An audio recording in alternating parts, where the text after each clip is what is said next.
नमस्कार, good evening, बहुत स्वागत है आप सबका। मैं पुनीत पाठक हूं और आप देख रहे हैं खबरों का महाबुलेटिन न्यूज डिकोड, जहां आपको मिलती है खबर A to Z। हर खबर के पीछे की असल खबर पहुंचाने के लिए इसी वक्त हम करते हैं आपसे रोज मुलाकात। शुरुआत करते हैं आज के न्यूज डिकोड की।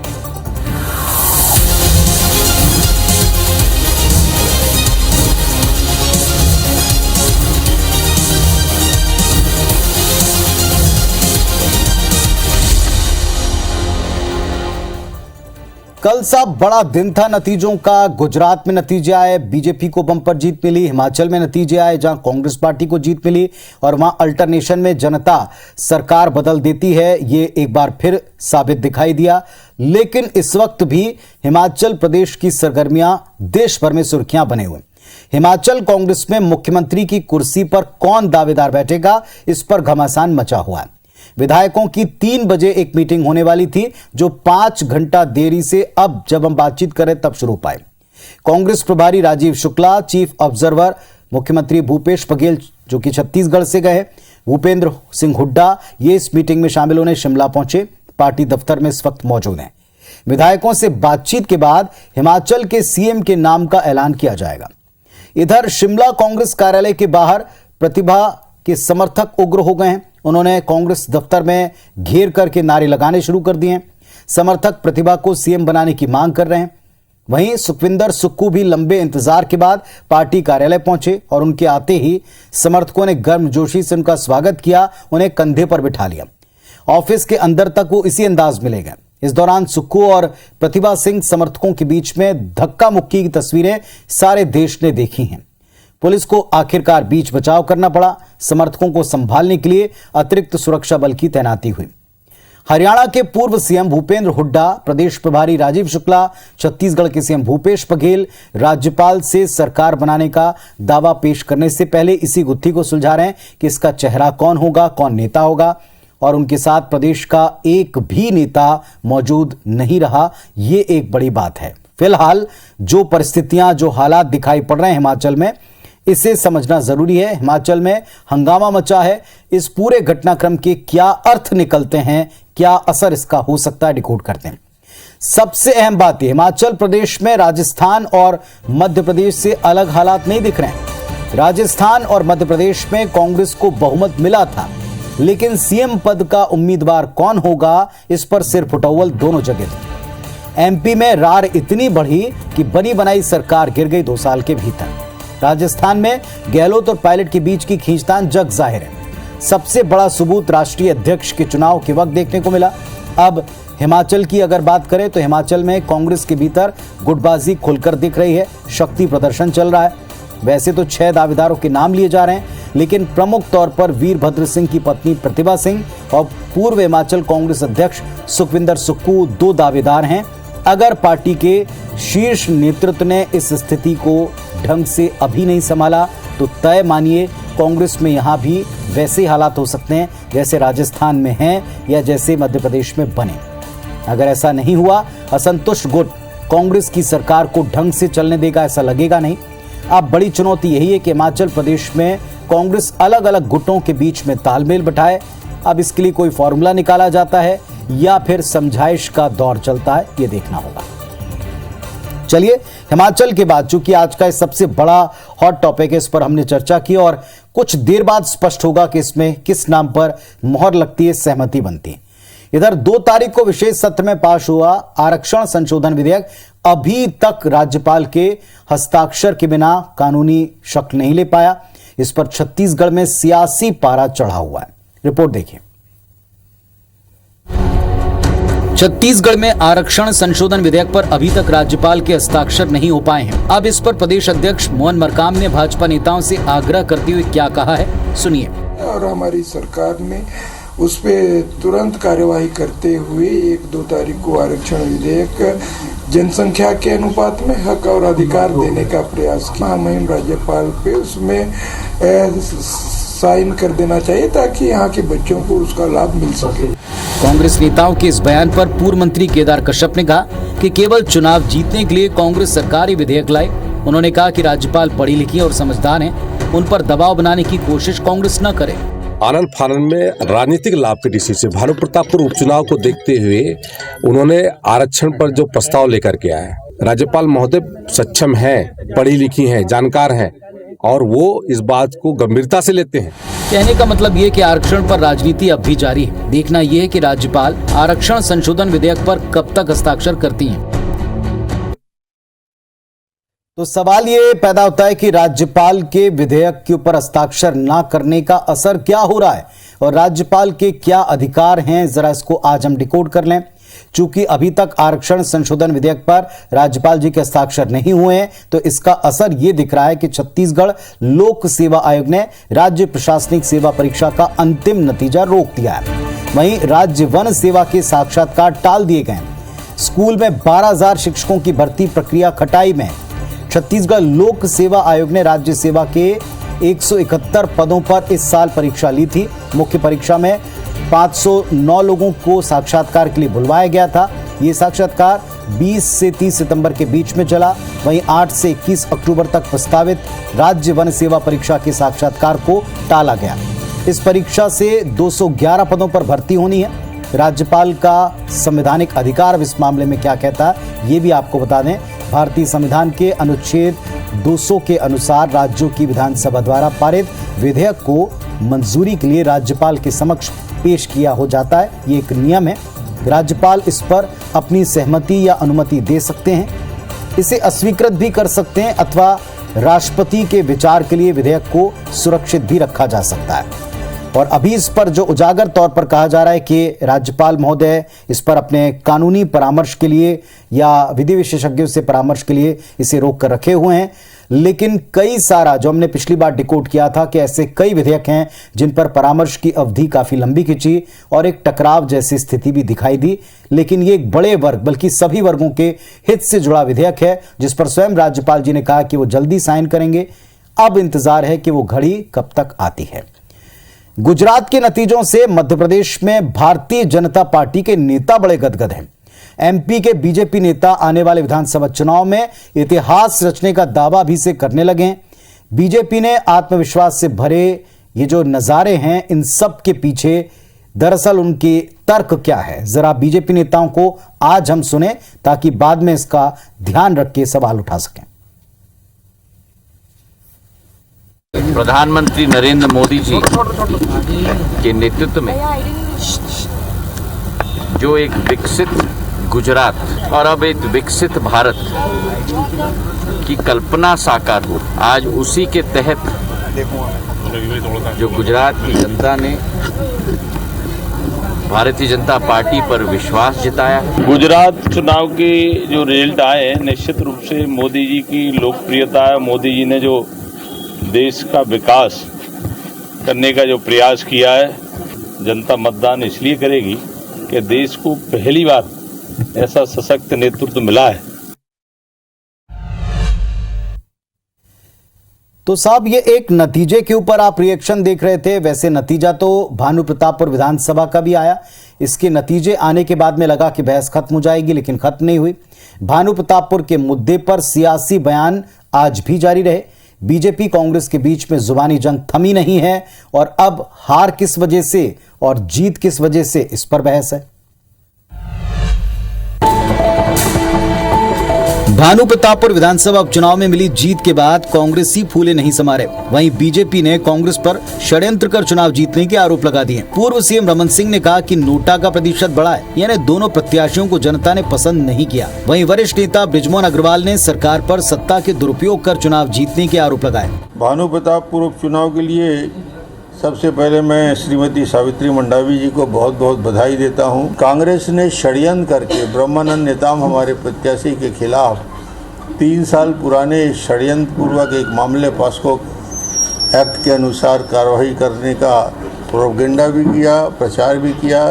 न्यायालय से उनको रिलीफ भी मिला, मगर ये कांग्रेस का षड्यंत्र था और जिसकी वजह से भारतीय जनता पार्टी चुनाव में पीछे रह गई। सावित्री मंडावी जी को बहुत बहुत बधाई और शुभकामनाएं देता हूं और मुझे लगता है कि भानु प्रतापपुर की जनता ने श्रद्धांजलि स्वरूप और सावित्री मंडावी जी को जिताया है। बाकी सरकार ने तो जो कुछ वहां पर किया है वो सबके सामने है कि उन्होंने चरित्र हत्या से लेकर सत्ता का दुरुपयोग कर इन्होंने चुनाव जीता है। इधर पीसीसी चीफ मोहन मरकाम ने भानु प्रतापपुर में मिली जीत को लेकर कहा कि ये सरकार की उपलब्धियों पर जनता की मुहर है। भानु प्रतापपुर की जनता ने हमारी प्रत्याशी को भारी मतों से जिताया और हमारी 4 साल की सरकार की उपलब्धियों पे मुहर लगा दी है। भानु प्रतापपुर की जीत से कांग्रेस में नई ऊर्जा का संचार हुआ है। वहीं बीजेपी अगले साल होने वाले चुनाव को लेकर अभी से मंथन में जुट गई। तो बीजेपी के आरोपों को आपने सुन भी लिया। आखिर इन आरोपों में कितना दम है, जरा इसको भी हम डिकोड करें। पहली बात जो नजर आती है वो ये कि भानु प्रतापपुर में मिली हार से बीजेपी वाकई विचलित दिख रही। बीजेपी को लग रहा था कि सरकार के खिलाफ एंटी इनकम्बेंसी फैक्टर काम करेगा, आरक्षण का मसला उन्हें भारी पड़ेगा, लेकिन ऐसा हुआ नहीं। बीजेपी ने कांग्रेस को भानु प्रतापपुर में कड़ी टक्कर दी, इसमें कोई शंका नहीं, लेकिन बाजी कांग्रेस ने मारी। अब बीजेपी को लग रहा है कि उपचुनाव में मिली हार का असर अगले चुनाव तक न चला जाए। रमन सिंह ने सरकार के ऊपर साजिश रचने का, चुनाव जीतने का उसी के भरोसे आरोप लगाया और ऐसे आरोप हर विपक्ष हार के बाद सत्ता पक्ष पर लगाता है। ये नई बात नहीं है। कई विपक्षी दलों को ईवीएम में गड़बड़ी के आरोप लगाते आप हम सब देखते सुनते हैं। अब सवाल यहां ये उठता है कि बीजेपी को क्या करना इस पे चाहिए। बीजेपी को हार स्वीकार करनी चाहिए, जैसा कि अक्सर वो दूसरों को नसीहत देते हैं। अपनी हार पर मंथन भी अवश्य वे करेंगे और अगले साल के चुनाव के लिए किसी न किसी नई रणनीति के साथ अपना पूरा एक प्लान तैयार करना चाहिए, क्योंकि अब की बार उनका मुकाबला एक मजबूत टीम और एक लीडर के साथ में दिख रहा है, जो कि वो भी स्वीकार करते हैं। इधर डिंडौरी में पूर्व मुख्यमंत्री उमा भारती अपने एक चिर परिचित अंदाज में फिर नजर आई हैं। शराब दुकान हटाने को लेकर खुली चेतावनी दे दी है और 2023 में उनकी भूमिका क्या रहेगी, इस पर एक बड़ा बयान दे दिया। देखिए, कम दूरी है स्कूल के शराब की दुकान की, यानी देशी भी छक्के पियो और विदेशी भी छक्के पियो। ये दुकान बंद हो जानी चाहिए। मध्य प्रदेश में मेरी भूमिका वो रहेगी जो यहाँ सरकार बनाने के लिए होगी। प्रदेश की पूर्व मुख्यमंत्री उमा भारती अमरकंटक में 1 महीने के प्रवास के बाद अपने जाने पहचाने फायर ब्रांड अंदाज में नजर आई। उमा भारती ने डिंडौरी में स्कूल के पास शराब दुकान न हटने का तीखा विरोध किया। उमा ने कहा कि खुद सीएम ने बीते दिनों इस दुकान को हटाने का निर्देश दिया था, लेकिन अधिकारी तो अब सीएम की भी नहीं सुन रहे। उमा ने खुली तौर पर चेताया, कहा कि अगर स्कूल और तिरंगे झंडे के पास मौजूद ये शराब दुकान न हटी तो वो सारे कामकाज छोड़कर खुद इस दुकान को हटाने आएंगी। ये शराब की दुकान सारे नियमों का उल्लंघन कर रही है। मुझे पता लगा है कि सीएम साहब भी निर्देश दे गए कि इसको बंद करने का, लेकिन उनके निर्देशों का भी पालन नहीं हुआ। जब उमा भारती से पूछा गया क्या वे 2023 में चुनाव लड़ेंगी, इस पर उमा ने कहा कि मिशन 2023 में उनकी बड़ी भूमिका होने जा रही है। मध्य प्रदेश में मेरी भूमिका वो रहेगी जो यहाँ सरकार बनाने के लिए होगी। उमा का ये अंदाज नया नहीं है। आज नरसिंहपुर में उमा भारती ने शराबबंदी के मुद्दे पर फिर बात की, लेकिन 2023 में उनकी वो बड़ी भूमिका क्या होगी, इसे लेकर प्रदेश में बन रहे नए समीकरणों पर चर्चा चल पड़ी है। तो उमा भारती को ऐसे ही फायर ब्रांड नेता नहीं कहते। वो जब कभी भी कुछ कहती हैं वो सुर्खियां बन जाती हैं, जब कभी वो ट्वीट करती हैं इस पर खबरें निकल जाती हैं। आपने उमा भारती का रौद्र अवतार जरूर पहले भी देखा होगा, एक बार फिर देखा। उमा भारती की रणनीति इसके पीछे क्या है, जरा इसको भी डिकोड करें। उमा भारती एक वक्त में बीजेपी की फायर ब्रांड नेत्री के तौर पर बड़ी बड़ी जिम्मेदारियां उठाती दिखाई पड़ी। ये उमा भारती ही थी जिनके नेतृत्व में दिग्विजय सिंह के 10 साल के शासनकाल का खात्मा हुआ था। सरकार बदली थी, लेकिन अब वो वक्त गुजर चुका है। बीजेपी में आमूलचूल परिवर्तन का दौर चल चुका है। स्थिति ये है कि उमा भारती एक तरह से बीजेपी में पूरी तरह से एक हाशिए पर दिखाई देती है। शीर्ष नेतृत्व दिल्ली दरबार के लिए उमा भारती पूरी तरीके से अप्रासंगिक हो चुकी है। जताया तो ऐसे ही जाता है। मध्य प्रदेश में भी उमा भारती को पार्टी और सरकार में वैसा महत्व नहीं मिल रहा जिसकी हसरत है या जिसकी काबिल वो अपने आप को प्रेजेंट करते हैं। ऐसे में उमा भारती लगातार शराबबंदी के मुद्दे को उठाती रही हैं और पुरजोर तरीके से दबाव बनाती रही। लगातार बयान देकर उमा भारती अपनी मौजूदगी का एहसास कराने का प्रयास भी कर रही हैं। वैसे राजनीति में कब किसकी किस्मत बुलंदी पर आ जाए और किसका सूरज डूब जाए ये कह नहीं सकते, लेकिन उमा भारती का सुनहरा दौर फिर लौटेगा इस बात की उम्मीद उनके समर्थकों को तो है, पर वास्तविकता में इसके आसार काफी कम ही नजर आते हैं। चलिए अब देखते हैं कि ये 2023 में निर्णायक भूमिका वाला बयान जो है, इस पर क्या बीजेपी के अंदर से कोई प्रतिक्रिया आती है, क्योंकि इस बयान को कैसे ट्विस्ट किया जा सकता है, कैसे इसके अनुकूल मायने निकाले जा सकते हैं, ये आप हम सब भी समझें। खबर है शिक्षा के मंदिर, जहां किताब पर विवाद है। इंदौर का लॉ कॉलेज, जहां की किताबों पर विवाद थमा नहीं है, एक नया मोड़ इसमें आ गया। प्रदेश के गृह मंत्री नरोत्तम मिश्रा ने एक बयान दिया, जांच अब आतंकी कनेक्शन के हिसाब से होगी। पीएफआई जैसे संगठन का इस तरफ कोई कनेक्शन तो नहीं है, इस मामले में भी जांच होगी। इंदौर लॉ कॉलेज विवाद में हर दिन नए खुलासे हो रहे हैं। ताजा जानकारी के मुताबिक विवादित किताब 2015 में खरीदी गई। 3 सदस्यीय समिति ने किताबों को मंजूरी दी, जिसमें सामूहिक हिंसा व दंडिक न्याय पद्धति भी शामिल थी, मगर 2019 में किताबों को प्रतिबंधित कर दिया। इसके बावजूद विद्यार्थियों को इसी किताब से पढ़ाए जाने की बात भी सामने आई। पूरे मामले में प्रदेश के गृह मंत्री ने कहा कि देशद्रोही संगठनों से जुड़े एंगल से भी मामले की जाँच होगी। देशद्रोही तत्व जो होते हैं उनसे इनका कनेक्शन था, या पीएफआई जैसे संगठनों से इनका कोई कनेक्शन था, जो समाजद्रोही लोग हैं उनसे इनका कनेक्शन था। इन सब की बारीकी से जांच इन सब की जा रही है। वहीं इस पूरे मामले पर सियासत के साथ अब धार्मिक रंग भी दिखाई देने लगा है। कांग्रेस ने सरकार पर गंभीर सवाल उठाए हैं। माननीय गृह मंत्री महोदय को इस्तीफा दे देना चाहिए। पहली बात यह है, इतनी बड़ी नाकामी, इतना बड़ा फेलियर, तो किसकी अनुमति थी वहां पर, किसका संरक्षण था? सरकारी लॉ कॉलेज है, उच्च शिक्षा मंत्री के ऊपर कोई कार्रवाई की जाएगी? बहरहाल इंदौर लॉ कॉलेज मामले में प्रतिबंधित पीएफआई संगठन की क्या भूमिका निकलती है, ये तो गहन जांच के बाद ही पता चलेगा।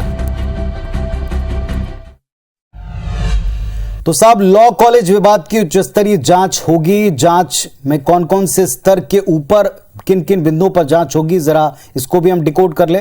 पहली बात, इस बात की जांच होगी कि लेखक की पृष्ठभूमि दरअसल है क्या। उसके परिवार के लोगों की जांच की जाएगी, संपर्कों की पड़ताल की जाएगी, साथ ही प्रकाशक वो भी दायरे में आ गए, छानबीन उनके लिए भी वैसी ही होगी। Social media accounts, mails, computer, laptop forensic जांच के लिए जाएंगे, और इसके बाद किताब को कॉलेज में मंजूरी मिलने की पूरी प्रक्रिया किस वक्त की है उसकी भी छानबीन होगी। मंजूरी देने वाले सदस्यों का क्या कोई लिंक है, ये भी देखा जाएगा। इन समय की जांच की जाएगी। जांच पड़ताल में हर एक बिंदु के ऊपर बारीकी से आगे बढ़ा जाएगा। पुलिस की जांच से कोई बच नहीं पाएगा, ऐसा माना जा रहा है। ये भी मानकर चलिए कि अगर आरोपियों के प्रतिबंधित संगठनों के साथ किसी भी तरह के संबंध का खुलासा होता है तो आरोपियों को कड़ी धाराओं के तहत कार्रवाई का सामना भी करना पड़ेगा। चलिए अगली जो खबर है वो है माताओं से जुड़ी हुई खबर। मध्य प्रदेश के श्योपुर से, जहां स्वास्थ्य विभाग की हद दर्जे की लापरवाही सामने आई है। विजयपुर के सामुदायिक अस्पताल में महिलाओं के नसबंदी शिविर की बदहाली का आलम जरा आप इस रिपोर्ट में देखें। जमीन पर दरी पर लेटी इन महिलाओं को देखिए, जो 9 डिग्री की ठंड में ठिठुर रही हैं। तस्वीरें श्योपुर विजयपुर के सामुदायिक अस्पताल की हैं, जहां टारगेट पूरा करने के लिए महज 2 डॉक्टर ने कुछ ही घंटों में 77 महिलाओं की नसबंदी कर दी। अस्पताल में शिविर तो लगा लिया गया, लेकिन बेड और स्ट्रेचर का इंतजाम तक नहीं था। जिम्मेदार अधिकारियों ने व्यवस्थाओं पर कोई ध्यान नहीं दिया और ऑपरेशन में लगे रहे। अस्पताल में बेड की व्यवस्था न होने से महिलाओं को जमीन पर दरी बिछाकर लिटाया गया। कुल मिलाकर स्वास्थ्य विभाग की बदहाल कार्यशैली फिर सवालों में आ गई। जैसे बकरा बकरी होते हैं, ऐसे महिला को नसबंदी करके लोडिंग वाहन में पटक दिया गया है। न कोई उनकी व्यवस्था है। ये लापरवाही है प्रशासक और सरकार की। अस्पताल की बदहाली का आलम ये था कि विजयपुर अस्पताल की बिजली गुल होने से भी महिलाएं परेशान दिखीं। तो अब इन तस्वीरों पर क्या तो कहिएगा, क्योंकि समझ में इतना तो आता है कि इस तरह के शिविर केवल और केवल अपने टारगेट को पूरा करने के लिए लगाए जाते हैं। इसमें संख्या तो पूरी कर दी जाती है, लेकिन क्वालिटी का क्या, मापदंडों का क्या, बुनियादी सुविधाओं का क्या, यह आपने तस्वीरों में देख लिया। अफसोस ये कि इन पर कोई बड़े एक्शन की खबर हम आप तक नहीं पहुंचा पाते, क्योंकि ऐसा बड़ा एक्शन जो मिसाल बने अब तक हुआ ही नहीं। न्यूज़ डिकोड में आज के लिए बस इतना ही। खबरों के इस महाबुलेटिन में आप किन विषयों पर और डिटेल में जानकारियां चाहते हैं, हमको जरूर आप बताएं। आपकी प्रतिक्रिया इंतजार रहेगा। फिलहाल इतना ही। नमस्कार, शुभ रात्रि।